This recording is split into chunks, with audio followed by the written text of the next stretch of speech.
Hani hưng rễ chặt ta tha là cái đồ đó rồi ô là số vô rồi tha không thìว่าô số điều là ta thì cái lại mày này là kia thầy thế rồi thì tam coi mà ging phát phát hàng lăng là đàn đàn luôn đi tại có thể về đi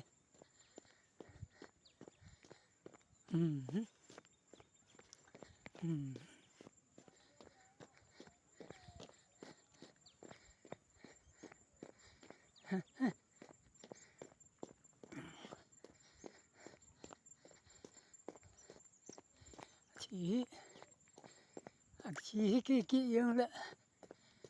thì cũng xóm mà ta sẽ ghi lòng yung kita để sẽ cho ngài yung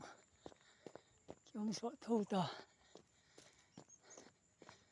thì đầm mò hạ sang hồ mình sang hay cái chi hắn lăng nô mình để sẽ cho ngài chúng ta tới hồng lệ khỏi chúng nó phải ông lỗ lô nằm đòi mình là tầm mà yên cái vai trò thì ở đây xịn ý mọi hình dùng là nó lại cái tầm mò kít nó lại phải ông bồi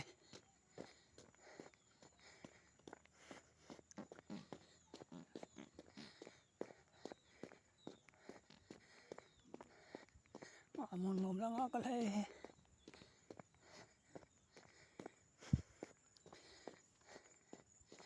thiên khiêu gôn hiện trên cái đăng tại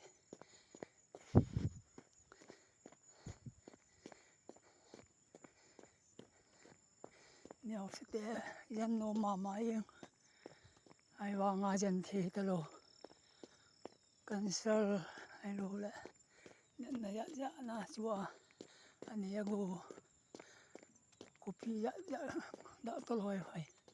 lạng xiên vào đâm như ngay cha đâm yêu lũ ấy đó đâu lại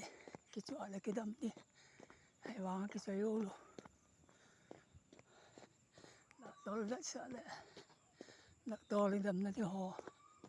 xì hay vào cái chỗ yêu lũ đó tuần lại không